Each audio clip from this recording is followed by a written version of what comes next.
बात तो सुनो मेरी तुम। क्यों? अब भी कुछ बचा है कहने के लिए? मैं जानता हूं तुम मुझसे नाराज हो क्योंकि मैंने तुमसे झूठ बोला है। मगर जानते हो क्यों? क्योंकि उस दिन मैंने तुम्हारे चेहरे पे खुशी देखी थी और उस चेहरे पे मैं दर्द नहीं देख सकता था दया, सिर्फ इसलिए मैंने तुमसे झूठ बोला था। तुम मेरे चेहरे पे दर्द नहीं देखना चाहते थे ना, लेकिन तुमने खुशी क्यों छीन ली मेरी? हाँ? तुम जानते थे कि श्रेया से मैं अपने दिल की बात नहीं कह सकता था, मुझ में इतनी हिम्मत नहीं थी, इसलिए मैंने वो सारी बातें उस चिट्ठी में लिख दी और सोचा कि मेरा सबसे अच्छा दोस्त वो चिट्ठी श्रेया तक पहुंचाएगा। मगर इतना सब कुछ हुआ, तुमने वो चिट्ठी उसे नहीं दी। क्यों? तुमने ऐसा क्यों किया मेरे साथ? वो एक्चुअली नहीं, शायद अभिजीत तुम्हारे पास इस बात का जवाब नहीं है। मेरे जवाब की बात नहीं है दया, किसी और का जवाब है जो मैं नहीं दे सकता। किसका जवाब है? मैं नहीं बता सकता दया। अभिजीत, पहेलियों में बातें मत करो, तुम दोस्त हो ना, खुल के बात करो, खुल के बात करो। यार वो बात नहीं है, दोस्ती के लिए तो मैं अपनी जान भी दे सकता हूं। हाँ, झूठ भी बोल सकते हो। क्यों? हाँ, मैंने तुमसे झूठ बोला है, लेकिन तुम्हारे लिए झूठ बोला, तुम्हें तकलीफ ना हो इसलिए झूठ बोला। तो मुझे तकलीफ नहीं हुई? हाँ? मैं खुश हूं, मगर सिर्फ और सिर्फ तुम्हारे वजह से मैं इस तरह से खुश हूं, तुम्हारे वजह से।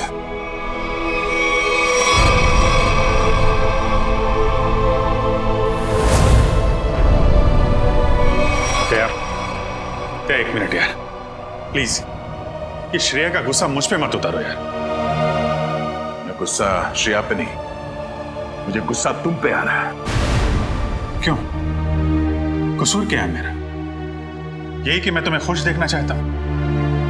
अरे यार, सिद्धार्थ वाली बात तुमसे किसने बताई? श्रेया के घर कौन लेके गया था तुम्हें? अरे तुम और श्रेया एक साथ होते तो दुनिया में सबसे ज्यादा खुश मैं होता यार, मैं। मगर श्रेया और मैं एक साथ तो नहीं है ना? हाँ?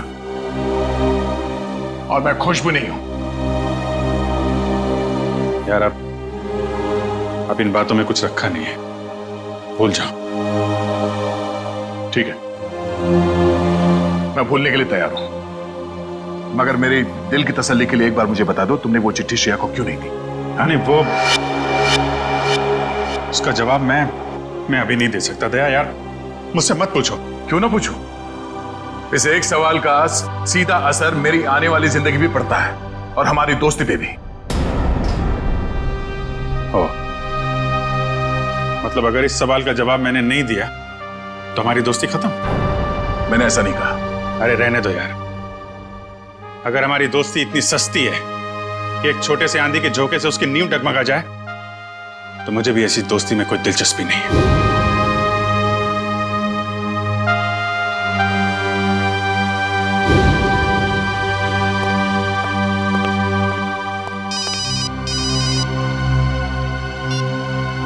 Hello,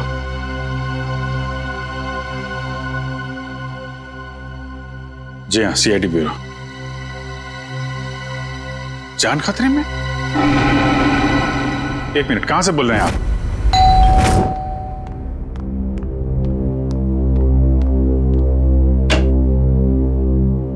CID? जी हाँ। क्या हुआ आपकी पत्नी के साथ? सर आप बैठिए, मैं सब बताता हूँ। तुम तो कह रहे थे कि तुम्हारी पत्नी मुसीबत में। ये गलत कह रहे हैं, मैं बिल्कुल ठीक ठाक हूँ सर। तुम्हारी हिम्मत कैसे हुई मेरी पत्नी के कपड़े पहनने की? पता नहीं सर इनको क्या हो गया है, बिल्कुल बहकी बहकी सी बातें कर रहे हैं। मिस्टर राहुल, क्या मजाक है ये? अगर आपकी पत्नी ठीक ठाक है तो सीआईडी का वक्त बर्बाद करने से क्या फायदा? सर मैं सीआईडी का वक्त बर्बाद नहीं कर रहा हूँ सर, नम्रता सच में बहुत बड़ी मुसीबत में है। दरअसल कुछ घंटे पहले लगता आ गई।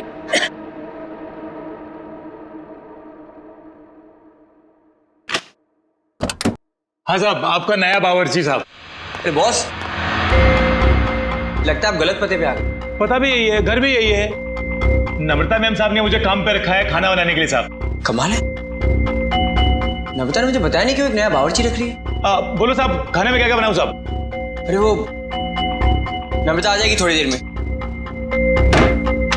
वो ही बता देगी खाने में क्या बनाना है। तब तक एक काम करो, तुम मेरे लिए एक कप चाय बना दो। ठीक है साहब। रसोई कहाँ है साहब? उस तरफ। उस तरफ।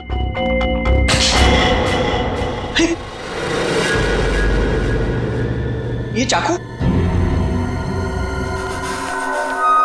कैसे आदमी को काम पे रख दिया नम्रता ने?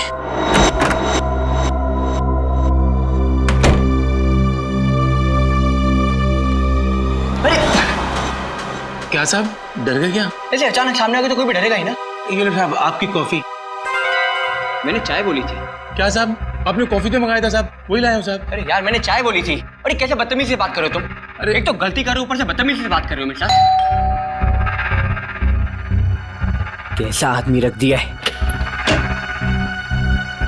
सॉरी डार्लिंग, आने में थोड़ी देरी होगी। वो मॉल में ना अच्छी सी सेल लगी है तो कुछ ज्यादा ही शॉपिंग कर ली।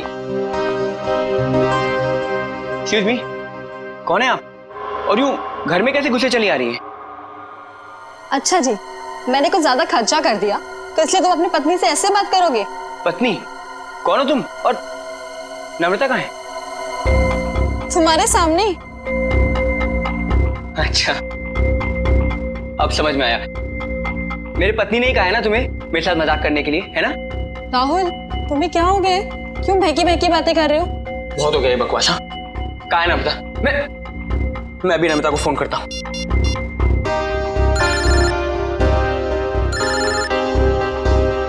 हेलो, कैसे हो? अब यकीन हो गया? बहुत हो गया ये बकवास, बहुत हो गया मजाक। कहाँ है नम्रता? बताओ मुझे, नम्रता कहाँ है? कहाँ है नम्रता? क्या किया नम्रता के साथ? राहुल, तुम ठीक तो हो? बुखार उखार तो नहीं है? छुओ मत मुझे, हाथ मत लगाना मुझे। ये तुम्हें नम्रता ने काम पे रखा था ना? हाँ साहब। कब रखा था? कल।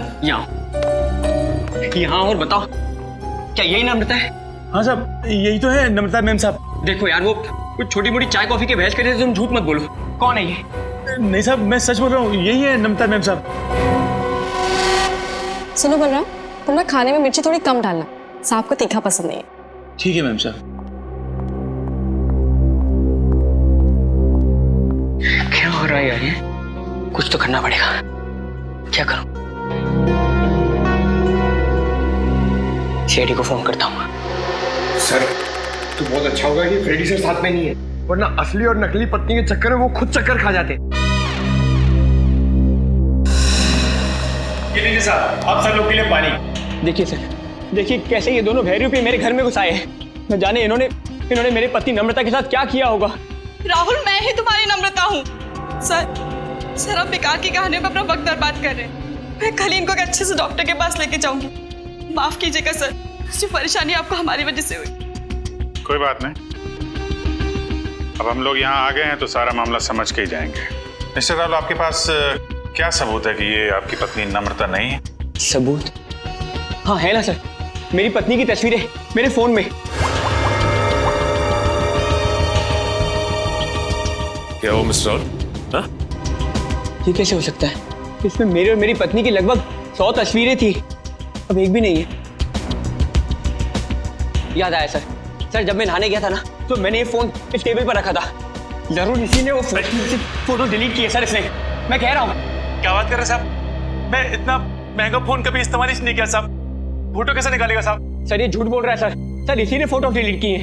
एक मिनट, अगर मोबाइल में फोटो नहीं है तो फिर शादी की तस्वीरें तो होगी ना आपके शादी के एल्बम में? है ना सर, पूरा एल्बम है, मैं अभी लेकर आता हूँ।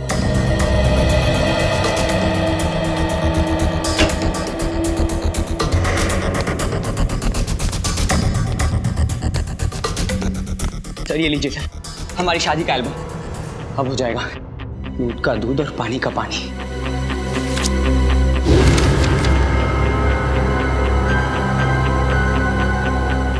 आपका कहना है कि ये आपकी बीवी नम्रता नहीं है? नहीं सर, ये मेरी पत्नी नहीं है। मेरे ख्याल से आप भी ये एल्बम देख लें तो अच्छा रहेगा।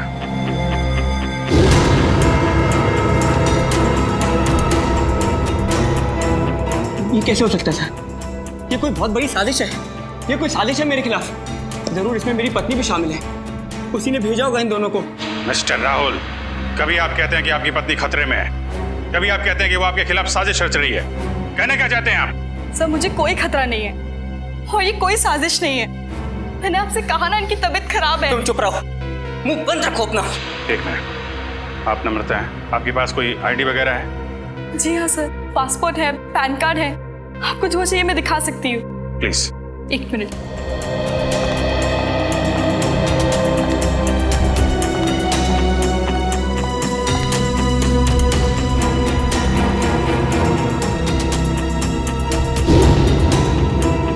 नम्रता, आईडी के हिसाब से तो यही नम्रता है। सर ये भी तो हो सकता है कि इस लड़की का नाम भी नम्रता हो और इसी बात का फायदा उठाकर ये मेरी पत्नी की जगह लेना चाहती हो।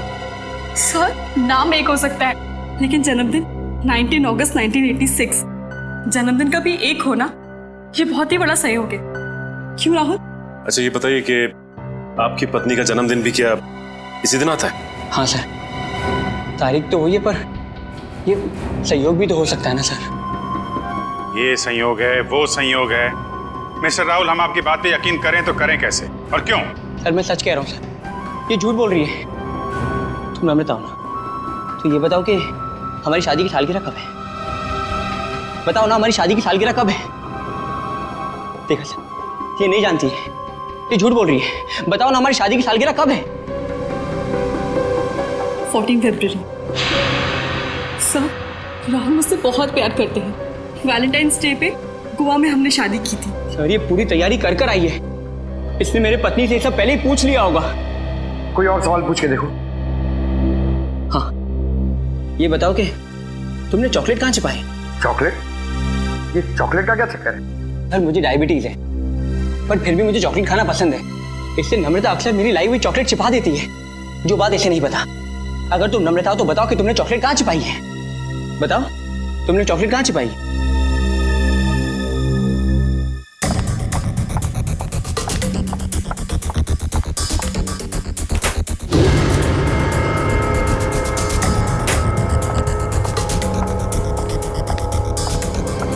ये रही चॉकलेट, मैं तुम्हें खाने नहीं दूंगी, डायबिटीज है तुम्हें। मुझे डायबिटीज नहीं है, मुझे दे दीजिए। Thank you. अब क्या कहना आपको मिस्टर राहुल? सर ये लोग पूरी तैयारी कर कर आए हैं। ठीक है, एक पल के लिए हम आपकी बात मान लेते हैं, लेकिन ये आपकी पत्नी है या नहीं इसका जवाब तो इस घर में ही मिलेगा। तलाशी लो घर की।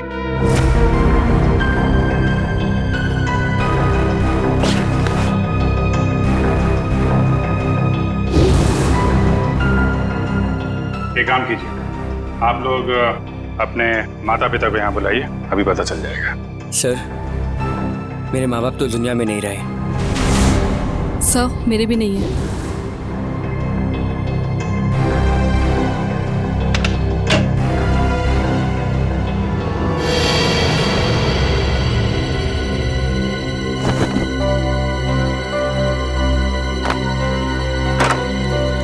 पंकज, ऐसी जगह पे ये डस्टबिन कैसे पड़ा? तो कोई रिश्तेदार दोस्त वो तो होंगे इस शहर में ना, उनको बुलाइए। सर दरअसल हम कुछ ही दिन पहले बैंगलोर से यहाँ शिफ्ट हुए हैं, यहाँ हम किसी को भी नहीं जानते। ओह तो तुमने ये भी पता लगा लिया है?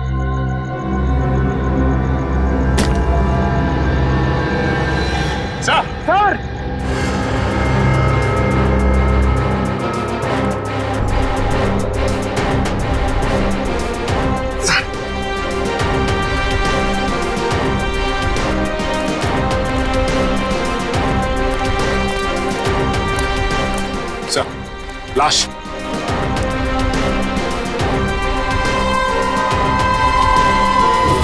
सर ये लाश मेरे घर में?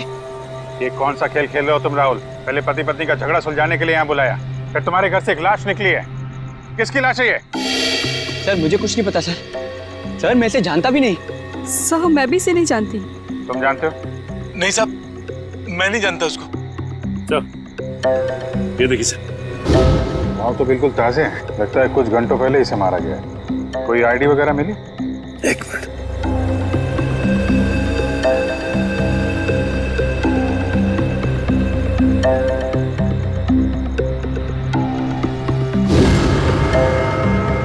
मिस्टर, इसका नाम पुलकित रॉबिन है। पुलकित रॉबिन? सर मैंने इसका नाम कहीं पढ़ा है। पढ़ा है? कहाँ पढ़ा है? अरे सर ये तो एक बहुत ही मशहूर टीवी सीरियल राइटर है सर, साउथ बहू का सीरियल मैं देखता हूँ सर। एक टीवी सीरियल राइटर की लाश मेरे घर में?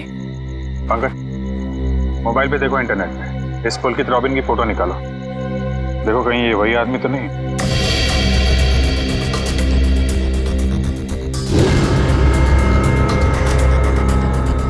ये तो वही है सर, ये मर गया। अरे उस शो का क्या होगा? मैं तो हर एपिसोड देखता था, अभी एक नया अच्छा ट्रैक चालू हुआ था। सर मैं तो ये सब में फंस नहीं जाऊंगा ना सर? मिस्टर राहुल, तुम्हारे घर से एक लाश मिली है, लाश। जब तक खूनी पकड़ा नहीं जाता आप सब लोग हिरासत में रहेंगे। सचिन, घर सीज कर दो और इस पुलकित रॉबिन का एड्रेस निकालो। अब राधिका समीर से कहेगी दूर हो जाओ मेरी नजरों से, मैं तुम्हारी शक्ल भी नहीं देखना चाहती। समीर राधिका की नजरों से दूर हो ना हो, लेकिन हम सीआईडी वाले आपकी नजरों से दूर नहीं होने वाले। सीआईडी? और मेरे घर में? जी, वैसे आप राइटर्स लोगों का काम बहुत मुश्किल होता है ना, इतना पेचीदा ताना बाना बनना पड़ता है, कभी कहानी का, कभी किरदारों का और कई बार खून का। दरअसल मैं समझी नहीं, आप लोग यहाँ क्यों आए हैं? दरअसल हम आपसे खून के बारे में पूछताछ करने आए, मगर अगर आप चाहें तो अगले हफ्ते देविका के साथ शो में क्या होने वाला है ये हमें बता सकती हैं, क्योंकि पुलकित जी तो रहे नहीं। क्या पुलकित सर का खून हो गया? कब और कैसे? ये तो अब आप ही बता सकती हैं। मैं? मुझे कुछ नहीं पता। इतनी भोली बनने की जरूरत नहीं है आपको, हम पुलकित के घर से आ रहे हैं। पुलकित की पत्नी ने बताया कि आप पुलकित की असिस्टेंट हैं। और कल शाम वो आपसे मिलने के लिए ही घर से निकले थे, मगर वापस पहुंचे ही नहीं। ये बात सच है, मैं और पुलकित सर कॉफी शॉप में मिलने वाले थे, लेकिन वो वहाँ पहुंचे ही नहीं। कौन सी coffee shop? IG coffee shop. वही जो बैरिक्स रोड पे? हाँ जी वही। मगर पुलकित की लाश हमें मिली सृष्टि नगर में, और ये बैरिक्स रोड सृष्टि नगर से बहुत दूर है। तो इसका मतलब ये है कि तुमने पुलकित को कॉफी शॉप पर बुलाया, उसके बाद उसे बहला फुसलाकर तुम सृष्टि नगर ले गई और वहां तुमने उसका खून कर दिया। नहीं, ये बात गलत है, मैं ऐसा क्यों करूंगी? क्योंकि तुम पुलकित से जलती थी और तुम पुलकित की जगह लेना चाहती थी, इसलिए तुमने पुलकित का खून कर दिया। ये सब झूठ है। मैं 8 बजे से लेकर 11 बजे तक उनका इंतजार करती रही, पर वो वहां पर पहुंचे ही नहीं। मैं घर वापस आ गई क्योंकि उनका फोन भी नहीं लग रहा था। आपकी बात में कितनी सच्चाई और कितना झूठ ये बहुत जल्द पता लग जाएगा। आप हमारे साथ चलिए। मगर कहाँ? ये सब क्या है? आप लोग हमें यहाँ क्यों लाए हैं? कोई कुछ बता क्यों नहीं रहा है हमें? एक मिनट, शांत हो जाए मैडम, सब कुछ पता चल जाएगा। मैं पुलकित की पत्नी हूँ और आप मुझ पर भी शक कर रहे हैं। हम किसी पर शक नहीं कर रहे, हम अपनी ड्यूटी कर रहे। ये आप प्लीज अपना हाथ आगे बढ़ाइए, हम लोगों को आपके खून के सैंपल्स लेने हैं। खून का सैंपल? मगर क्यों? क्योंकि पुलकित की गर्दन पर हमें कुछ खरोंच के निशान मिले और उस खरोंच में नेल पॉलिश के ट्रेसेस हैं। इसका मतलब साफ है, पुलकित के खून में किसी लड़की का हाथ है। लाइए हाथ आगे कीजिए। तो फिलहाल इस केस में लड़कियां सिर्फ आप तीनों ही। सर आप लोग खूनी को ढूंढने में इतनी मेहनत करें, प्लीज मेरे पत्नी को भी ढूंढिए ना। न जाने नम्रता किस हाल में होगी, कहाँ होगी। फिर वही बात राहुल, कब तक खेलोगे ये खेल? और मैं एक बार नहीं बार बार कह चुकी हूँ कि मैं ही तुम्हारी नम्रता हूँ। चुप हो जाओ तुम, कितना झूठ बोलोगी? क्या चाहिए तुम्हें? पैसे चाहिए ना? कितने पैसे चाहिए तुम्हें मेरे घर और मेरी जिंदगी से जाने के लिए? क्या? मैं और पैसे? कैसी बात कर रहे हो तुम राहुल? मिस्टर राहुल, आपके पास आपकी पत्नी का फोटो नहीं, कम से कम उनका स्केच तो बनवा सकते हैं। जी सर जरूर। ये बाल आगे से, हाँ यहाँ से थोड़े और लंबे। सर हमारे क्रिमिनल डेटाबेस में इस बावर्ची का कोई रिकॉर्ड नहीं है। देखा साहब, मैं बोल रहा था ना साहब, मैं एकदम निर्दोष है साहब, मुझे जाने दो ना साहब। ठीक है, तुम जा सकते हो, मगर याद रख तुम शहर से बाहर नहीं जाओगे और जब भी बुलाया जाए ब्यूरो आ जाना। ठीक है। पता नहीं किसका स्केच बनवा रहे हैं ये, मैं तो यहाँ बैठी हूँ। Sir okay, thank you Paresh. तो राहुल, स्केच ठीक बना? हाँ सर बिल्कुल, यही है मेरी पत्नी नम्रता। और मैं कौन हूँ? इसकी सौतन? पता नहीं सर किस लड़की का चेहरा है ये, किसका चेहरा बनवाया इन्होंने, मुझे तो समझ में नहीं आ रहा। किसकी नजर लगी है हमारी हंसती खेलती जिंदगी को? सर इसके आंसू पे मत जाइए, ये मगरमच्छ के आंसू है। ये इन्हें हथियार बना के मेरे खिलाफ इस्तेमाल करना चाहती है, मुझे फंसाना चाहती है। सर राहुल, अगर तुम्हें मेरे साथ नहीं रहना तो साफ साफ कह दो ना, मैं तुम्हें डिवोर्स दे दूंगी। पर ये सब ड्रामा करने की क्या जरूरत है? सर ये पुलकित के कॉल रिकॉर्ड्स हैं। उसने जेनिफर के साथ में शाम को 5 बजे बात की थी और ठीक 1 घंटे बाद उसे लैंडलाइन नंबर से फोन आया था सर। अच्छा, ये लैंडलाइन नंबर है किसका, कुछ पता किया? हाँ sir, Bhavesh imports and exports नाम है कंपनी का। क्या कहा आपने? Bhavesh imports and exports? हाँ, क्यों? आप इस कंपनी के बारे में जानती हैं? हाँ सर, मैं जानती हूँ। राहुल इसी कंपनी में तो काम करते हैं। आप लोग मेरी तरफ इस तरह क्यों देख रहे हैं? मैंने उसे फोन नहीं किया है सर, मैं तो उस पुलकित को जानता तक नहीं हूँ। बुधवार शाम 6 बजे तुम अपने ऑफिस में थे या नहीं? 6 बजे ठीक तरह याद तो नहीं आ रहा, पर शायद तब तक मैं ऑफिस से निकल गया था सर। देखो राहुल, शायद से तो काम नहीं चलेगा। सर अगर आप लोगों को मेरे पे विश्वास नहीं है तो आप लोग मेरे ऑफिस चल के पूछताछ कर सकते हैं। ठीक है, तो चलकर पूछताछ कर लेते हैं तुम्हारे ऑफिस में, और ये भी पता कर लेते हैं कि जो स्केच तुमने बनाया है ऐसी कोई लड़की है भी या नहीं। एक बार शर्मा जी के पास पहुंचा दीजिए, मैंने चेक कर लिया। उन्हें बोलिए टेंडरिंग का प्रोसेस चालू था। अरे राहुल, तुम यहाँ पर इस वक्त और आज ऑफिस नहीं है? और ये लोग कौन है? सर ये लोग सीआईडी से। सीआईडी? जी सर। क्या बात है, बताओ। क्या बताऊं सर, मैं एक बहुत बड़ी मुश्किल में फंस गया हूँ। कैसी मुसीबत? लाश मिली इनके घर के बैकयार्ड से। व्हाट? ये मैं क्या सुन रहा हूँ? कहीं तुम्हारा इसमें कोई हाथ तो नहीं है? नहीं सर, मेरा इसमें कोई हाथ नहीं है। मैं तो उस पुलकित रॉबिन नाम के आदमी को जानता तक नहीं जिसकी लाश मेरे घर से मिली है। मिस्टर भावेश, आप अपने जरा सारे स्टाफ को बुलाएंगे। सुमित,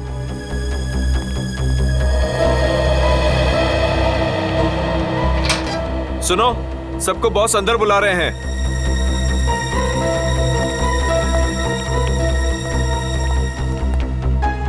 इस फोटो को देखिए, ये आदमी पुलकित है जिसकी लाश हमें राहुल के घर से मिली। कोई पहचानता है इसे? जरा ध्यान से देखिए, टीवी सीरियल लिखते थे। आप इसे पहचानते हैं या इनसे जुड़े किसी आदमी को जिनका इनके साथ संबंध हो? ऐसा तो हो नहीं सकता कि आप में से कोई भी इन्हें नहीं जानता, क्योंकि आपके ऑफिस के लैंडलाइन से फोन किया गया था शाम को 6 बजे बुधवार।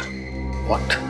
तो शायद राहुल ने किया होगा। मैं क्यों फोन करूंगा सर, मैं तो उसे जानता भी नहीं। और ऐसा भी तो हो सकता है कि इसी ऑफिस से किसी और ने फोन किया हो। और तो और सर, मैं तो जिस घर में रहता हूँ घर भी मुझे ऑफिस की तरफ से मिला है। Interesting, very interesting. आप में से किसी को याद है कि बुधवार को राहुल कितने बजे तक ऑफिस में था? हाँ सर, 5:30 बजे तक। 5:30 बजे, और पुलकित को फोन किया गया 6 बजे। हरीश जी, बहुत बहुत शुक्रिया हमारी दुविधा दूर करने के लिए। Thank you. हरीश, क्या तुम मेरा एक काम और करोगे? हाँ बोलो। तुम्हें याद है तुम वो इम्पोर्टेंट पेपर्स लेकर मेरे घर आए थे? हाँ याद है। तब तुम मेरे पत्नी नम्रता को मिले थे ना? हाँ राहुल, लेकिन उस बात का इस खून से क्या लेना देना है? लेना देना है, क्योंकि एक अनजान औरत मेरे घर में घुस आई है और मेरे पत्नी होने का नाटक कर रही है। क्या तुम प्लीज उसे चल के मेरे लिए पहचान सकते हो? हाँ श्योर। कहाँ है वो औरत? नीचे हमारी गाड़ी में बैठी हुई। आइए हमारे साथ। देखना सर, अब इस औरत का भांडा फूट जाएगा। धीरज रखिए, अभी पता चल जाएगा। अरे हरीश जी, कैसे हैं आप? हेलो नम्रता, मैं ठीक हूँ, तुम कैसी हो? क्या बताओ, पता नहीं राहुल को क्या हो गया। हरीश, ये तुम क्या कह रहे हो यार? ये मेरी पत्नी नम्रता नहीं है। व्हाट? ये कैसी बात कर रहे हो राहुल? यही तो नम्रता है, तुम्हारी पत्नी, जिससे तुमने मुझे मिलवाया था। अब क्या कहना है मिस्टर राहुल आपका? है कोई जवाब आपके पास? हरीश, लगता है तुम्हारी आंखों का नंबर बढ़ गया है। जाके अपनी आंखें टेस्ट करवाओ। तुम एक ही बार मिले इसलिए शायद इसे पहचान नहीं पा रहे हो। हाँ मिस्टर राहुल, मेरे चश्मे का नंबर जरूर बढ़ गया है, लेकिन मेरी याददाश्त कमजोर नहीं हुई है। यही नम्रता है। यकीन नहीं होता ये सब में तुम भी शामिल हो। सर, मैं कह रहा हूँ पुलकित के खून में ना इसी का हाथ है। अरे ये कैसी बात कर रहे हो राहुल? तुम्हारा दिमाग खराब हो गया? सर, ये झूठ बोल रहा है। मैं ठीक कह रहा हूँ सर। राहुल, ठीक और गलत का फैसला हम लोग करेंगे, आप नहीं। सर, मैं आपको कुछ बताना चाहती हूँ। सर, कुछ साल पहले राहुल को एक मानसिक बीमारी थी और शायद उन्हें वो बीमारी वापस हो गई है। क्या इतनी बड़ी बात तुमने हमसे छुपाई क्यों? ये भी पता कर आई हो तुम? सर ये सच है कि मुझे बीमारी थी, पर अब मैं बिल्कुल ठीक हूँ। अब चाहे तो बैंगलोर में मेरे साइकियाट्रिस्ट से बात कर सकते हैं। हाँ सर, मैं भी वही कह रही हूँ। ये बिल्कुल ठीक हो गए थे, पर शायद इन्हें दोबारा दौड़ना पड़ रहा है। ये मुझे पहचानने से इनकार कर रहे हैं। सर शायद इन्होंने ही पुलकित को मारा होगा। चुप हो जाओ तुम। एक तो मेरी बीवी को गायब कर दिया, ऊपर से मेरे पे झूठा इल्जाम लगा रही है। मैं इसे जान से मार दूंगा। पीछे हो। क्या बिगाड़ा है मैंने राहुल तुम्हारा? सर प्लीज राहुल को अपनी कस्टडी में ले लीजिए सर। देखिए ना, अपनी पत्नी को दिन दहाड़े जान से मारने की धमकी दे रहा है ये। पुलकित का खून राहुल ने किया है या किसी और ने, इसका पता तो हम लगा ही लेंगे। मगर ऐसा तो हो नहीं सकता कि पुलकित को मरते हुए किसी ने देखा या सुना ना हो। उस मोहल्ले के लोगों से पूछताछ करनी होगी। सर आसपास के सभी घरों में हमने पूछताछ कर ली है, बस ये एक आखिरी घर बाकी है। चलो यहाँ भी पूछ के देखते। संभल के।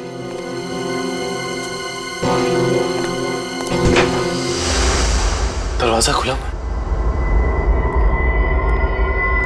तो इस तरह से दरवाजा क्यों खुला छोड़ेगा? और यहाँ ये कैमरा कैसे? इधर भी। कुछ तो गड़बड़ है यहाँ पे। एक काम करते हैं, इस घर की तलाशी अच्छी तरह से लेते हैं।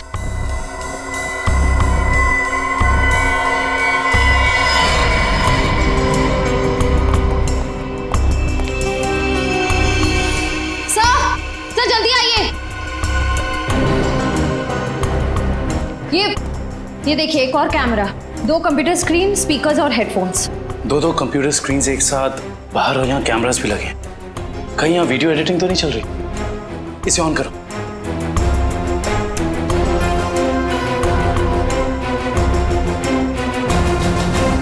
हाँ साहब, आपका नया बावर्ची साहब। लगता है आप गलत पते पे आ गए।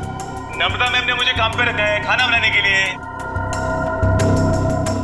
चाय बनाता हूँ साहब। अरे जाओ ना। अभी क्या है? सॉरी डार्लिंग, आने में देर हो गई। वो मॉल में ना सेल लगी थी तो कुछ ज्यादा ही शॉपिंग करनी। माय गॉड, एक कैमरा लगा के राहुल के घर पे नजर रखे हुए। क्या हुआ आपकी पत्नी के साथ? सर आप बैठिए, मैं सब बताता हूँ। सिर्फ राहुल की नहीं, सीआईडी की भी। मैं तो बिल्कुल ठीक ठाक हूँ। सर एक बात समझ में नहीं आ रही है, इतनी दूर से सीआईडी का वक्त बर्बाद करने से क्या फायदा है? मगर ये आवाज इतनी क्लियर कैसे आ रही है? मैं भी आया। सर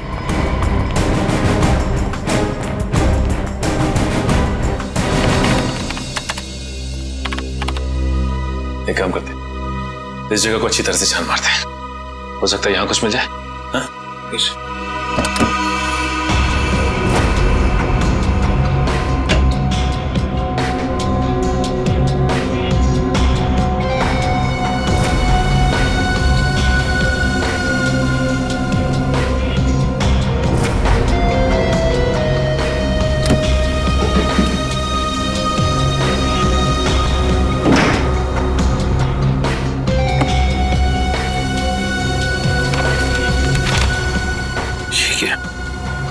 क्या हुआ सर? ये देखो, जमीन के पेपर्स। ये घर किसी गिरधारी के नाम पे है।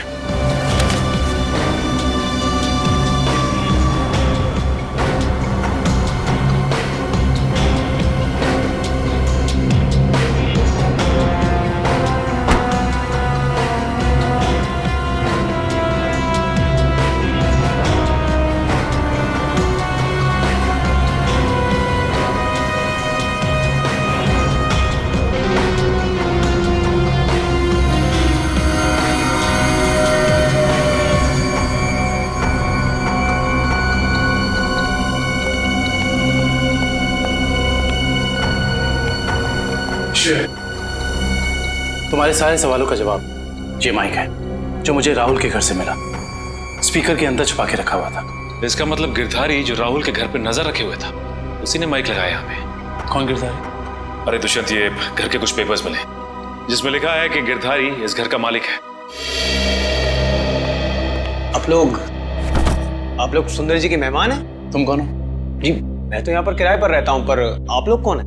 हम लोग सीआईडी से। सीआईडी? जी हाँ, सीआईडी। देख के लगता है कि तुम कहीं बाहर से आ रहे हो। क्या सर, मैं तो अभी गोवा से आ रहा हूँ, पर आप लोग यहाँ पर सुंदर जी ने कहीं कुछ। एक मिनट, ये सुंदर कौन?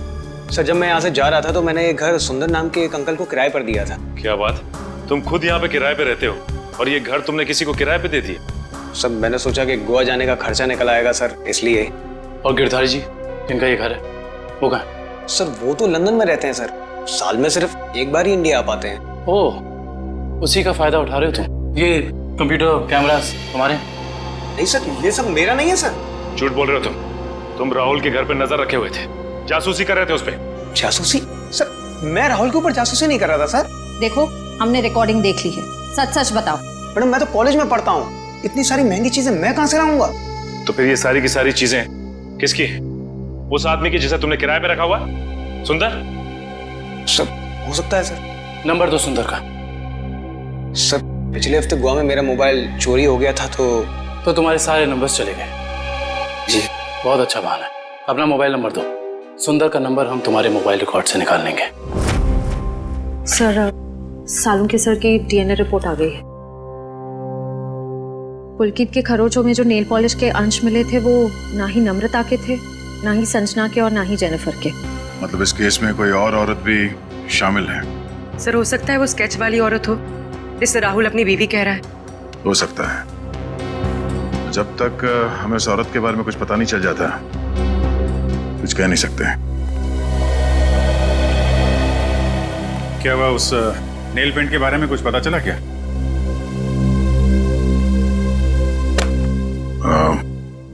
पूरी मुझे कुछ काम है, मैं बाद में आता हूँ।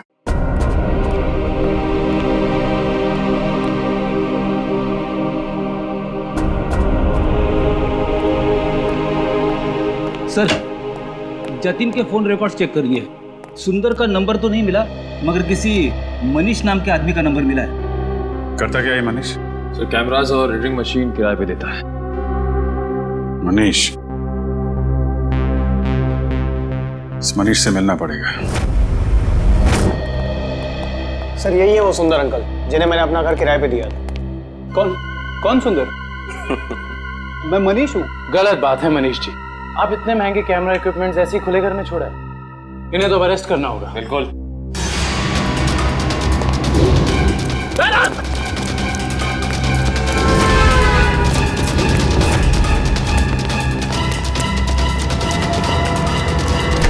अरे रुको रुको रुको मनीष, कहाँ भाग के जा रहे हो?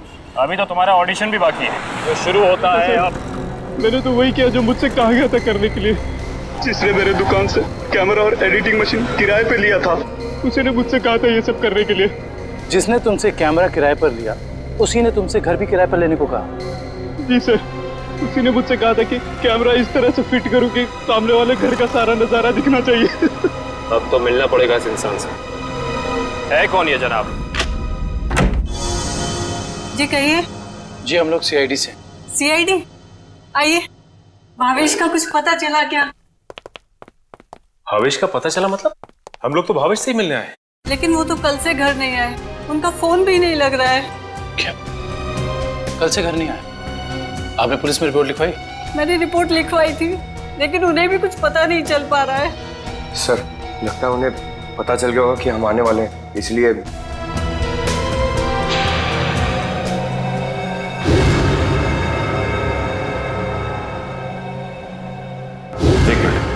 क्या ये आपके पति भावेश है?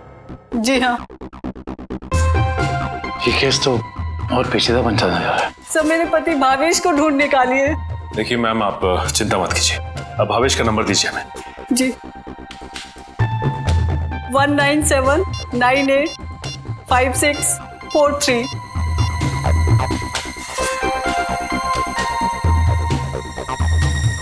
भावेश का फोन तो ऑफ आ रहा है।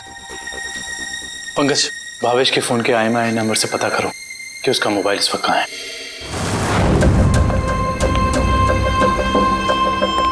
मैं आखिरी बार पूछ रही हूँ भावेश तुमसे, वो सीढ़ी तुमने कहाँ रखी है? नहीं बताऊंगा मैं मर भी जाऊँ ना तो तुम्हें भी साथ लेकर डूबूंगा, समझ गई तुम? मैं डूबू या ना डूबू, पर तुमने अपनी जिंदगी जी ली है, याद कर लो अपने भगवान को।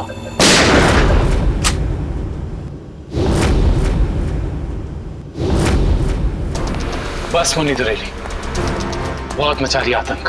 कानून को काफी वक्त से तुम्हारी तलाश थी, मगर हमें नहीं पता था कि हम इस केस के जरिए तुम तक भी पहुंच जाएंगे। खुश तो ऐसे हो रहे हो जैसे तुमने मुन्नी को जेल में डाल दिया है। ये तुम्हारी खुशकिस्मती है या बदकिस्मती कि तुम मुन्नी के दरबार में खुद चलकर आए हो? देख क्या रहे हो? खून दो इनको।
मुझे भावेश ने नम्रता को अगवा करने के लिए कहा था। क्यों भावेश, क्या बिगाड़ा था नम्रता ने तुम्हारा? बहुत लंबी कहानी है। कोई बात नहीं मिस्टर भावेश, सीआईडी के पास मुजरिमों की दास्तान सुनने के लिए हमेशा वक्त रहता है। शुरू कीजिए अपनी कहानी। ये उस वक्त की बात है जब मैं शहर में नया नया आया था। टेलीविजन की दुनिया में लेखक के तौर पर नाम कमाना चाहता था। अलग अलग तरह की कहानियां लिखी, अलग अलग तरह के किरदारों को जन्म दिया। मेरी आंखों में सिर्फ एक ही सपना था कि किस तरह मेरी कहानी छोटे पर्दे पर साकार हो जाए। मगर तुम्हारा तो इंपोर्ट एक्सपोर्ट का बिजनेस था ना? क्योंकि मेरे साथ कुछ ऐसा हुआ जिसने मुझे मजबूर कर दिया अपने सपनों को कुचलने के लिए। जिसके साथ मैं किराए के घर में रहता था, जिसे मैं अपना दोस्त समझता था, उसने मुझे धोखा दिया। उसने मेरी कहानी चुराई और एक चैनल में बेच दी और रातों रात अमीर बन गया। हर तरफ उसी के चर्चे, उसी की बातें।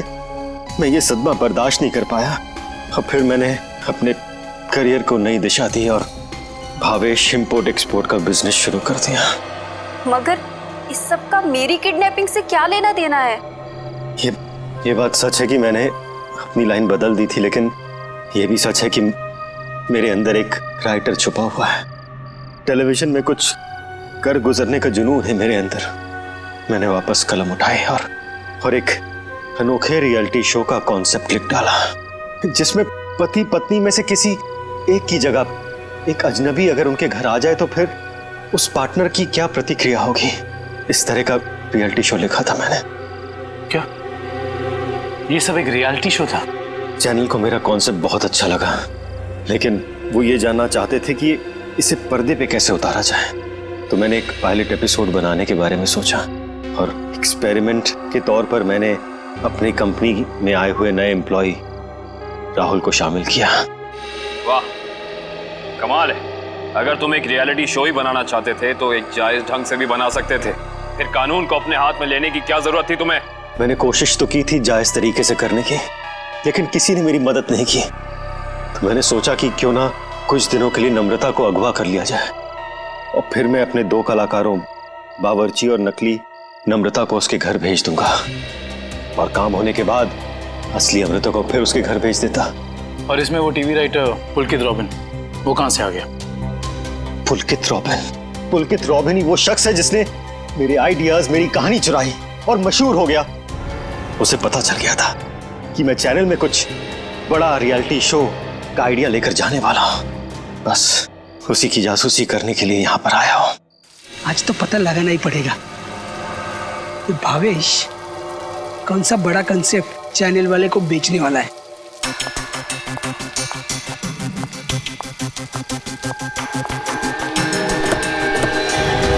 चल गाड़ी में बैठ। मानो तुम, मैं नहीं जाऊंगी। गाड़ी में बैठी गोली मारो। छोड़ो मुझे। क्या कर रहे हैं तुम लोग? छोड़ो उसको। क्या कर रहे हैं तुम लोग? पहुंचकर जब मैं मेरे लगे हुए कैमरा की फुटेज देख रहा था, तब मैंने देखा कि इस मुन्नी ने पुलकित का खून कर दिया है और मेरे बने बनाए प्लान को चौपट कर दिया। मैं उसे मारना नहीं चाहती थी, वो खुद बीच में आ गया था। और जब आप लोग मेरे ऑफिस आए, तब आप लोगों को देखते ही मैं समझ गया कि अब सीआईडी से बचना नामुमकिन है। मैं बहुत घबरा गया था और उसी घबराहट में मैं यहाँ मुन्नी से मिलने आ गया। मुन्नी, तुमने मुझे फंसा दिया। पता है सीआईडी मेरे ऑफिस तक चली आई। एक तो पुलकित को मारा, ऊपर से उसकी लाश मेरे घर में छुपा दी। बोला था ना सेठ, लड़का लोगों को नहीं पता था कि तुम्हारा घर राहुल की कंपनी में आता अरे है। मैंने तुम्हें सिर्फ किडनैप करने के लिए कहा था, वो भी कुछ दिनों के लिए, पर तुमने पूरा रायता फैला दिया। याद रखना मुन्नी, अगर सीआईडी ने मुझे गिरफ्तार किया ना, तो मैं तुम्हारी सारी पोल खोल दूंगा। बता कहाँ रखा है? बोल। नहीं बताऊंगा। नहीं। इसको भी बांध दे। मुन्नी ठीक नहीं करेगा। तो अब वो टेप कहाँ है जिसमें मुन्नी की रिकॉर्डिंग थी? मेरे मैनेजर हरीश के पास। सिर्फ वही एक शख्स था जिसे मेरे रियलिटी शो के आइडिया के बारे में पता था। और वो माइक, वो कब लगाया राहुल के स्पीकर में? वो स्पीकर राहुल का नहीं था। वो स्पीकर भी गिफ्ट के तौर पर मैंने राहुल के घर भिजवाया था। जब हरीश उसके घर फाइल लेकर गया तो उसी के साथ मैंने स्पीकर भिजवा दिया था। लेकिन आपने हमारे विश्वास के साथ खिलवाड़ किया है भावेश जी। मुझे माफ कर दीजिए। मैं तो बस ये सोच रहा था कि टेलीविजन में मुझे नाम कमाने का इससे अच्छा मौका नहीं मिलेगा, बस इसीलिए मैंने ये सब कुछ किया।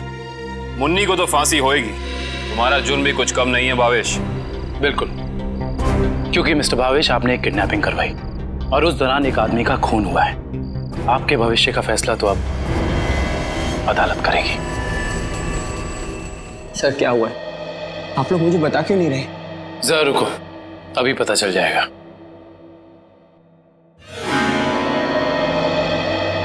राहुल। राहुल। अमृता, तुम ठीक तो हो? तुम ठीक हो ना? हाँ, मैं ठीक हूँ। थैंक गॉड तुम आ गई। थैंक गॉड तुम वापस आ गई। मुझे तो लगा था मैंने तुम्हें हमेशा हमेशा के लिए खो दिया है। हाँ, मुझे भी ऐसे ही लगा था। मुझे तो उम्मीद भी नहीं थी कि मैं कभी तुम्हारे पास जिंदा लौट कर भी आऊंगी। वो तो अच्छा हुआ कि सही वक्त पर सीआईडी वाले आ गए, जिन्होंने हमें फिर से मिला दिया। तुम दोनों मुझे माफ कर देना। मुझे नहीं पता था कि मेरी एक्टिंग चीजों को इतनी गलत दिशा में ले जाएगी। एक्टिंग? मैडम, माना कि भावेश जी ने आपको वहां एक एक्टिंग असाइनमेंट के लिए भेजा था, मगर लाश देखने के बाद और सीआईडी की कस्टडी में होने के बावजूद आपने हमें सच क्यों नहीं बताया? क्योंकि सर, उन्होंने मुझसे कहा था कि कितनी भी टेढ़ी स्थिति क्यों ना आ जाए, मैं अपना काम करना ना छोड़ूं, एक्टिंग ना छोड़ूं। इसलिए मुझे लगा कि वो नाश भी लगती है और सीआईडी भी, सब बस रियलिटी शो का हिस्सा है। वाह, और आप अपनी एक्टिंग के चौके छक्के की बारिश करते रही। मुझे माफ कर दीजिएगा सर, और आपको तो पता है ना कि एक नए एक्टर के लिए टीवी और फिल्मों की दुनिया में पाँव जमाना कितना मुश्किल है। इसलिए मैं कोई गलती करना नहीं चाहती थी, इसलिए मैं एक्टिंग करती रही। अब आप लोग मुझे जो सजा देना चाहें मुझे मंजूर है। सर रहने दीजिए ना सर, अब मुझे मेरी नम्रता मिल गई और आप लोगों ने भी असली मुजरिम को पकड़ लिया है। गलती तो उन्होंने की है, तो इन्हें सजा भी मिलेगी, लेकिन इन्हें क्या सजा मिलेगी ये अदालत तय करेगी। फिलहाल आप दोनों जा सकते हैं। Thank you sir, thank you so much.